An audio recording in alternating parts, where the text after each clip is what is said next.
Advance TMT rebar निर्माण का real hero.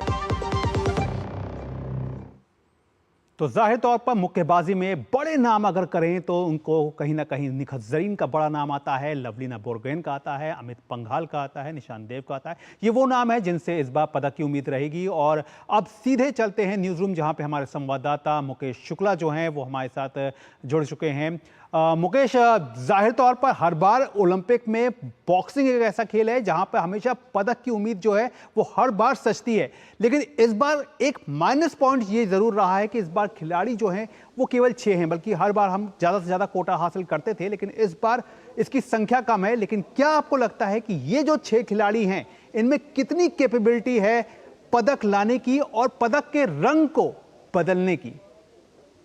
गौरव, देखिए, ये जो 6 खिलाड़ी हैं मेल और फीमेल कैटेगरी में, और इनके नाम देखें, अमित पंघाल हो गए, लवलीना हो गई, निखत जरीन हो गई। लवलीना और निखत जरीन का आपने जिस तरह से जिक्र किया, और अमित पंघाल का बर्मिंघम में जब हम खुद मौजूद थे, हमने देखा एरेना में जिस तरह से उन्होंने वहाँ पर मुकाबला खेला और गोल्ड मेडल जीता। दोनों ने, अमित पंघाल ने और निखत जरीन ने, बड़ी डिसिप्लिन तरीके से खेला, और वो कह करके गई थी कि सोने से नीचे कुछ नहीं चलेगा। और इतने हाई वॉल्यूम पे वो लोग खेल रहे थे, वहाँ पर इतना क्राउड था, इतना एक्सपेक्टेशन था, क्योंकि एक यहाँ मैन टू मैन जो ये गेम होता है इसमें काफ़ी ज़्यादा एक्साइटमेंट होती है, और दोनों तरफ से जो ओपोनेंट है पूरा जोर लगाते हैं। तो इस तरह की मुक्केबाजी हमें देखने को मिलती है। और जिस तरह से अभी आपने अखिल का देखा, मेरे को याद है जब उन्होंने ओलंपिक खेला था, विजेंद्र सिंह ने जो उसमें मेडल जीता था, ओपन गार्ड खेलने के लिए वो आए थे, और जिस तरह से वो ओपोनेंट पे दबाव बनाते थे, मैंने आज भी जिक्र किया कि शैली में कितना बदलाव आया। तो उन्होंने बोला कि देखो, तब के और अब के खेल में काफ़ी बदलाव आया, अब सुविधाएं भी काफ़ी बढ़ी हैं। तो मेरे को लगता है कि इस बार जो है वो पदकों की संख्या में भी इजाफा होगा। जिस तरह से खिलाड़ियों ने मेहनत करी है, नो डाउट। आप देखिए, इवेंट दर इवेंट एशियन गेम्स में आप खुद भी मौजूद थे, तो आपने वहां पर भी देखा था कि खिलाड़ियों की जो बॉडी लैंग्वेज है वो काफ़ी कुछ बोलती है।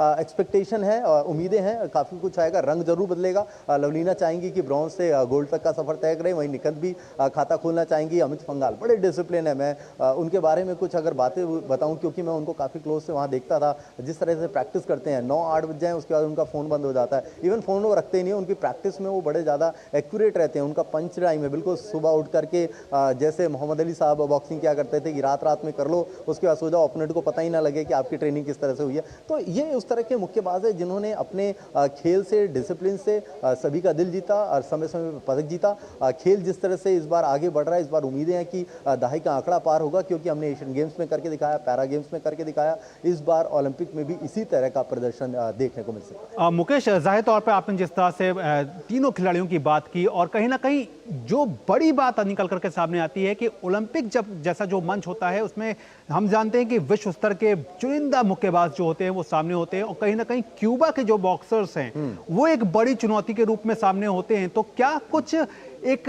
ये जो वो दौर होता है, क्या कुछ चल रहा होता है एक टीम के रूप में?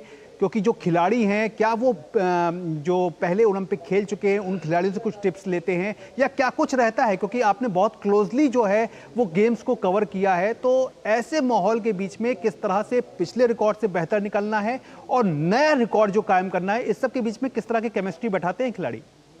गौरव, देखिए, हाई परफॉर्मेंस डायरेक्टर हैं हर टीम के साथ, कोचेस हैं, तो आपको वीडियो एनालिसिस मिलता है, यानी आप पुराने किसी भी एथलीट का वीडियो उठा करके देख सकते हैं, चेक कर सकते हैं। हाँ, जिस तरह से आपने बोला, क्यूबन्स जो बॉक्सर है उनकी हाइट का फ़ायदा उठाने की कोशिश करते हैं, तो ऐसे में उसमें आपको कैसे बचना है, आपको अपना डिफेंस कैसे रखना है, आपको गार्ड कैसे रखना है, आपका हुक कैसे होगा, पंच कैसे होगा, आप किस तरह से पॉइंट लेंगे, वो देखना होता है। रिंग में जो 3 मिनट का जो टाइम होता है उसमें आप कितना थकाते हैं ओपोनेंट को, वो तमाम चीज़ें जो हैं उस पर काम किया जाता है। फिटनेस ट्रेनर हैं, फिजियो हैं, आपको तुरंत आपको रिकवर करते हैं, और साथ साथ जो ये वीडियो के द्वारा आप तैयारी करते हैं, देखते हैं, चेक करते हैं उसके ग्लांस, उसकी एक्टिविटी, जो कि आप सबका जो है नेट पे मैक्सिमम वीडियो आपको देखने को मिल जाता है। स्पेशल ट्रेनिंग इसके लिए इन्हांस की जाती है, जैसे सभी को फॉरेन में भेज करके पहले से ही ट्रेनिंग कराई जा रही है, जिसने जो मांगा स्पोर्ट्स मिनिस्ट्री से उनको वो दिया गया। तो ऐसे में अब ये बात तो रह नहीं गई है कि ट्रेनिंग में कोई कमी है। हाँ, ऑन डे कौन अच्छा परफॉर्म करेगा ये बहुत ज़रूरी हो जाएगा। और गौरव, जिस तरह का वहाँ क्राउड सपोर्ट होता है हमने देखा, चाहे एशियन गेम्स में देखिए आप, कॉमनवेल्थ गेम्स में देखिए जिस तरह का क्राउड है। मैं बैडमिंटन एरिया में था, टेबल टेनिस एरिया में था, जिस तरह से वहाँ पर मतलब लोग चीयर कर रहे थे, ऐसा लग ही नहीं रहा था कि आप अपने देश से बाहर खेल रहे हो। कई स्पोर्ट्स के प्लेयर्स ने ऐसा कहा। इस बार यहाँ पर कैसा क्राउड आता है ये भी बड़ा इंपॉर्टेंट होगा, और जिस तरह की उनकी चीयरिंग होगी, उनका जो प्रोत्साहन होगा वो होगा। साथ साथ जो खेल मंत्रालय काम कर रहा है, देश के प्रधानमंत्री काम कर रहे हैं, जाने से पहले जो उन्होंने मुलाकात करी वो बड़ी इंपॉर्टेंट हो जाती है, यानी एक संजीवनी का काम करती है। तो निश्चित तौर पर इस बार हमें हर स्पोर्ट्स से एक्सपेक्टेशन है कि अच्छे मेडल्स आएंगे और रंग भी बदलेंगे। जी, ज़ाहिर तौर पर उम्मीद यही है कि रिजल्ट जो हैं वो भी बेहतर आएंगे और मेडल का जो रंग है वो भी बदलेगा। बहरहाल आपने तमाम जानकारी दी, इसके लिए आपका बहुत बहुत शुक्रिया। तो ज़ाहिर तौर पर कहीं ना कहीं जो आत्मविश्वास है वो खिलाड़ियों का भरा हुआ है, और आत्मविश्वास से लबरेज मुक्केबाज निशान देव की